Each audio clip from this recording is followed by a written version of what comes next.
Hello and welcome to the launch of the virtual exhibition of Anna Dimitriou's work Shielding. We are here at the Regency Townhouse in Hove. My name is Aristea Fotopoulou. I'm the lead of the Art Data Health project. This is a project funded by the Arts and Humanities Research Council. We know that nowadays data are being collected in a number of ways. We are collecting data individually in order to track our fitness and well-being, but also data are being collected by our general practitioners, they're being collected by insurance companies and employers. Often we see visual representations of this data in the media, but sometimes we are not particularly sure about how these data have been interpreted. And sometimes the whole story may be missing, some narratives may be untold. So artists increasingly today also use data in their work. They get inspired by data, but they sometimes try to represent data in a creative way. The distinctive approach of the project is to bring in stakeholders in this process. The participatory aspect of the project meant that a collective of artists, designers, but also members of the community, local people in Brighton and Hove, have participated in workshops, both online and offline, where they explored creative media, but also data analytics in order to understand various issues around health and well-being. So this commission started in order to create a collaboration between the local domestic abuse charity RISE and the bioartist Anna Dimitriou in order to explore in creative ways data around domestic abuse. So the process of creating the artwork and having a participatory element had to change because of the COVID-19 pandemic. Anna, could you tell us a little bit more about the process of adapting to the new conditions of the lockdown? Yeah, it was quite a shock, as you might recall.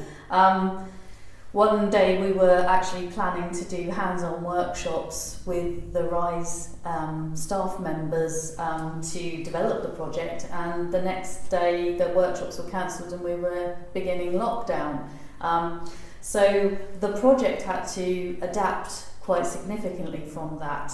But it seemed really pertinent to focus on the impact of the COVID-19 pandemic on women who are subject to domestic violence. And we were thinking about this idea, the issue was that the sort of key issue that was being talked about was that women they were locked at home with their partners and they didn't have access to safe spaces. So this idea kind of was rattling around in my head, and also the kind of these images of the temporary hospitals being built in like Wuhan, which were kind of cobbled together with different multicoloured bedding and things, which I guess they got from factories because they needed to build them at a scale.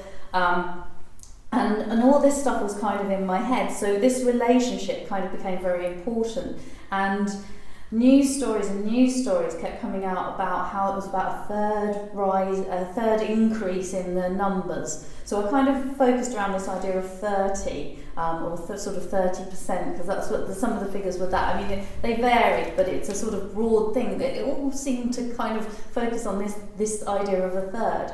And there was lots of data that I was, not so much data, but news stories. I was collecting news stories from around the world that had these figures banded about in it. So I think we discussed that, and the other thing I was thinking about was this idea of the safe space. And we're quite near by Virginia Woolf's former home in Rodmell, which is just up the road. So I was inspired by her idea of a room of one's own as well, and this idea that a woman needs a kind of safe space. And how that would work. So it's about the relationship now between the pandemic and domestic abuse, basically that situation. Yes, and it's been quite shocking. The rise of cases has been quite shocking, and the news stories around the world, like you say, and particularly thinking about space and thinking about how home is supposed to be a safe space from the pandemic, but at the same time it can be extremely unsafe and risky for certain people, for women and children. And here we are in this space where you have set up the artwork. Can you tell us a little bit more about this particular setting? It's well, we're in the Regency Townhouse, which is a kind of amazing space in Brighton, an old Regency building, period building. But we're in the kitchen, the heart of the home, and I mean, there's just this. It seemed like an ideal space to exhibit the work, because there's this idea of the domestic and the safe space and the homely. But it also has this kind of, it doesn't seem that safe as metal pillars holding up parts of the roof to strengthen it and things. So it's a kind of an interesting space for that, and it just I just found it aesthetically, it really related interestingly to the work.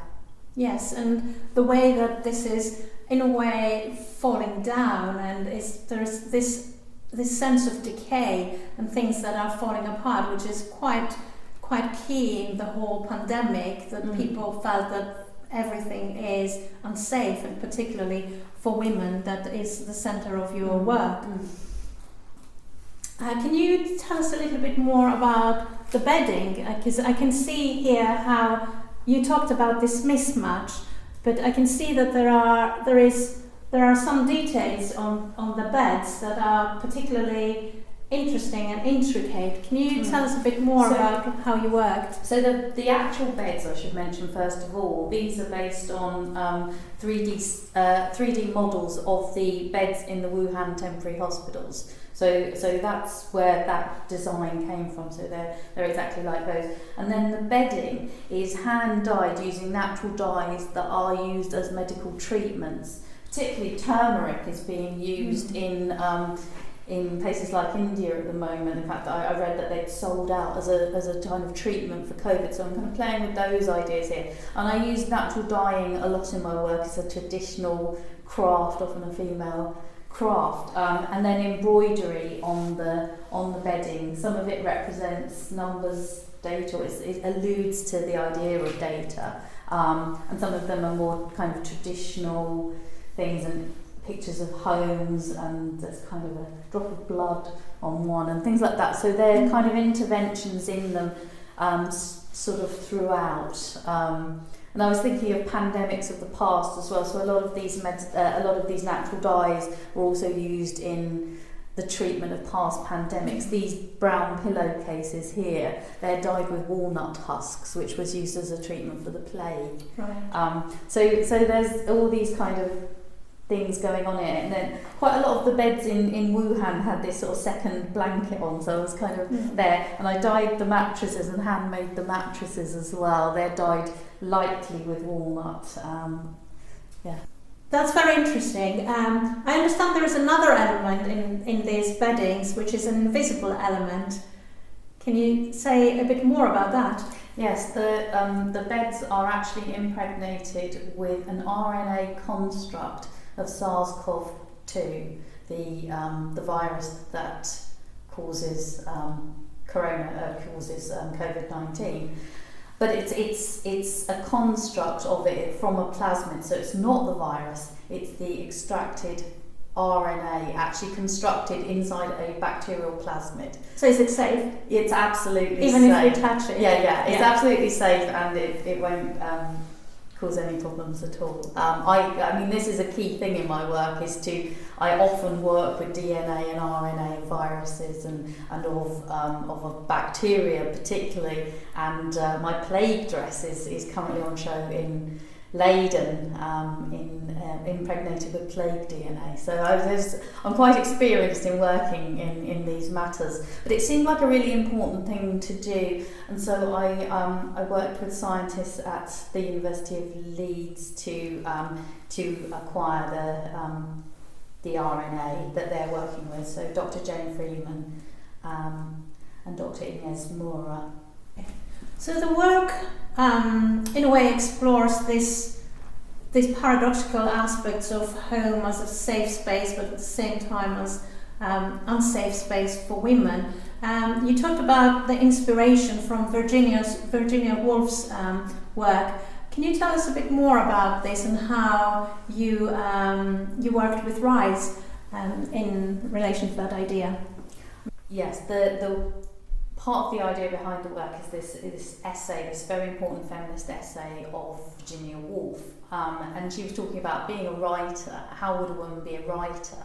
A famous writer. And she said that you needed a room with a lock on the door and a private income of £5 a year, I believe. And so it was kind of this idea of having freedom to flourish, freedom to artistic freedom. And in the essay, she actually talks about domestic abuse and things like this, and she's talking about a historian. She said, once more I looked up women in the history of England, Professor Trevelyan's History of England, and turned to the pages indicated wife beating. I read, was a recognised right of man and was practised without shame by high as well as low. The daughter who you refused to marry of her parents' choice was liable to be locked up, beaten and flung about the room without any shock being inflicted on public opinion. And then this bit, talking about how women are kind of considered this exalted kind of goddesses, but actually the kind of level of what really happens to them. And she says, so a very queer composite being thus emerges. Imaginatively, she is of the highest importance. Practically, she is completely insignificant. She pervades poetry from cover to cover. She is all but absent from history. She dominates the lives of kings and conquerors in fiction. In fact, she was the slave of any boy whose parents forced a ring upon her.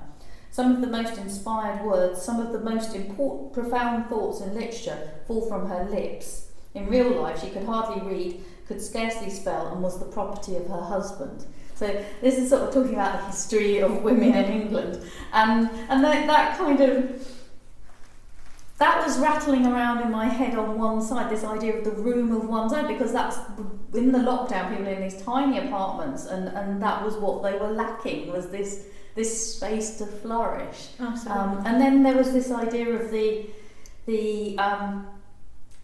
emergency being launched for the temporary hospitals and this vast action, which was kind of leaving these kind of collateral effects of the pandemic to one side, this issue of like what happens when you tell everyone to stay home. So there was this idea of the safe space and the space of protection, the temporary hospital, the emergency action.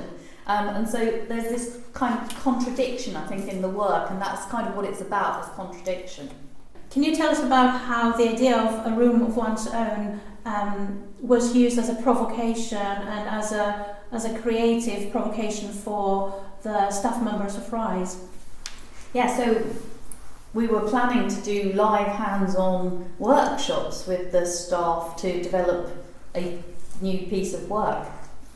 But because of the lockdown, we couldn't do that. So what we decided to do was create a video workshop. So I made a video, and the idea, the way I wanted to do it was I didn't want to do something that was like depressing, that could be not something you could do as an activity at home with the children, because I was thinking that a lot of the staff members probably with their families and stuff, and it was in the early stages of the pandemic, so we didn't really want to create something that was really, you know, like making you feel worse about the situation. So the project we came up with was this idea of making a room of one's own. So depending on how they wanted to engage with it, they were asked to either think about creating a safe space, a room of one's own, or they could do it as a kind of family activity and think about the ideal room of their own. So like to design their own room. And so we created little templates, so you can make a little box room and then decorate it with your own things. And sort of the video was explaining how to create these spaces and to decorate them and how you might do that, and things to think about during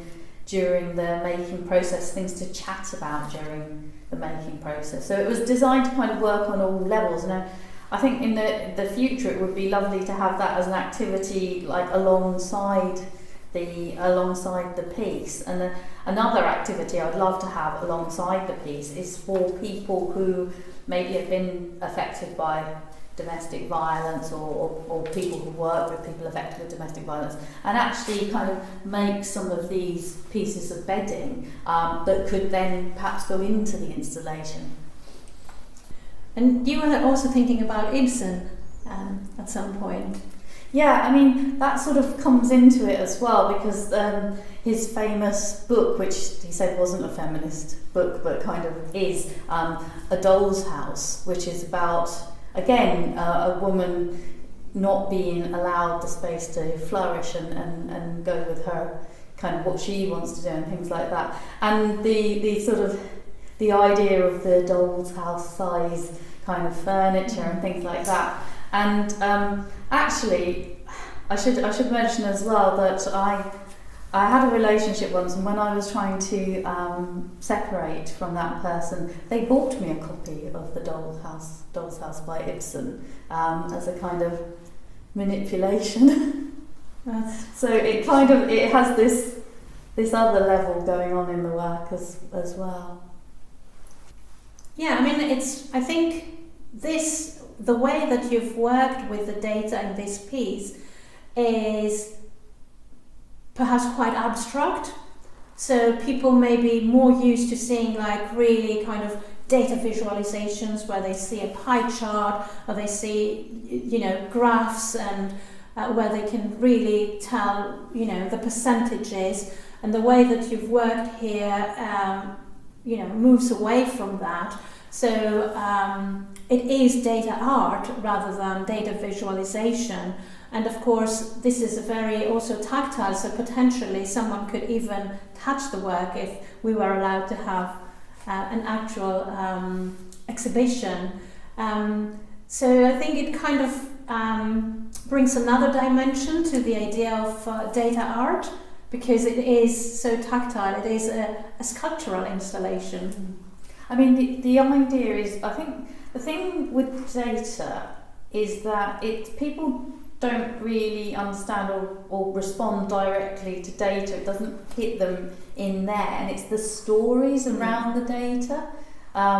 So it's more about the sort of the narratives behind the data, I guess, and I think that happens in a lot of my work. It's about the narratives behind the data rather than being a visualization of the data. So it's inspired by the data. This is inspired by the statistical data that was published around the rise of domestic violence and domestic abuse during the COVID-19 pandemic. A lot of my other work is to do with genomic data.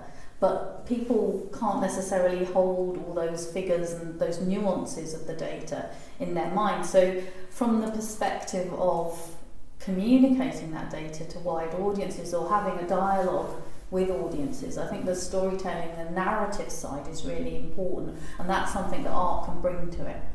Absolutely, and this is what was very important for the project's aims, to build this bridge between data science, data analytics, exploring data in some way or another, exploring the numbers and the statistical data, build a bridge between that and creativity and creative work, and in the process help people to gain the skills that they need in order to do that, but also the skills in order to interpret work that they see, and that includes very basic graphs, for example.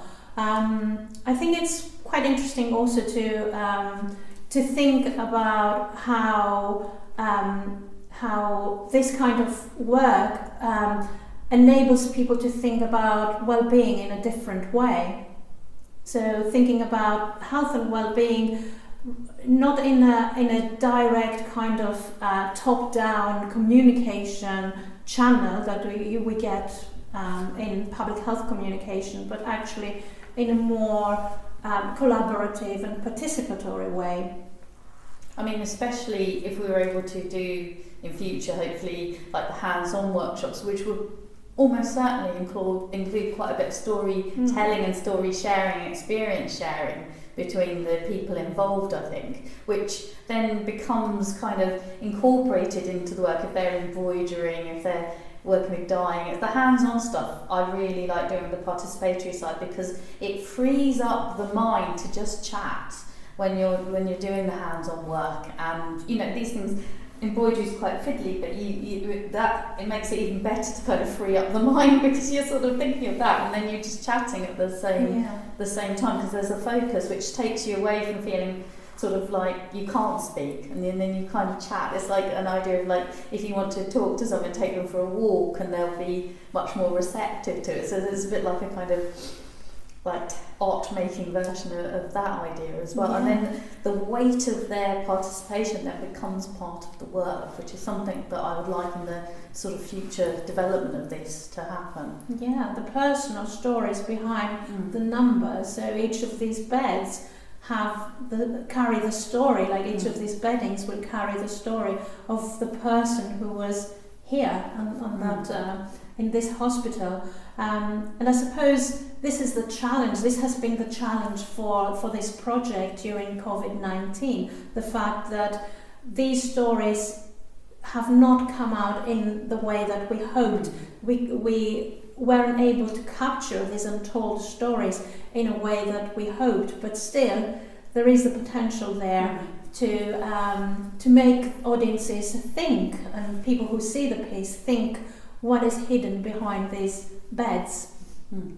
Well, at the moment they're things that came to me, but in the future I'd like to swap out and change, so it becomes, I mean, it would even be lovely to have people from all around the world contributing as well. So, you know, one was made by somebody in one part of the world. So there could be the potential to do it almost as a mail art kind of thing, where people were sending things in could be something as well. Because, I mean, this is global data we're looking at here rather than Brighton data. So there's this side, there's the Brighton side, which I'd love to work here in this city, and then maybe to talk about the global side as well. That would be really interesting to do, because it's interesting. It's a global problem, but it's nuanced in very different ways in different countries, and some of the stories were really quite strange. I think there was a poster made for women in one country in the Far East, and it was like giving advice on women how not to annoy their husbands.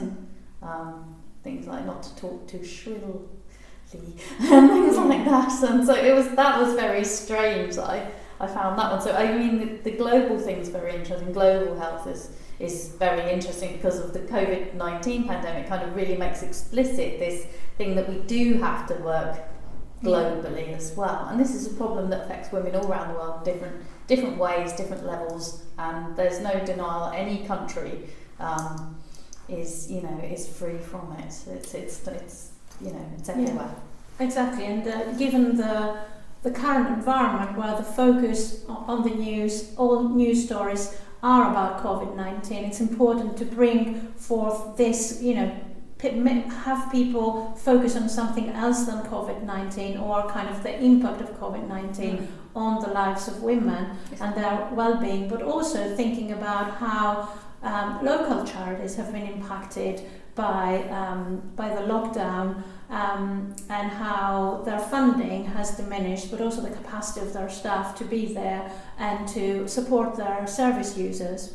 Yeah, exactly that. That was one thing that I was thinking about a lot, was the fact that the capacity's gone right down because they couldn't go out and see the people anymore, actually, kind of, especially in the early days of the lockdown when it was first developing.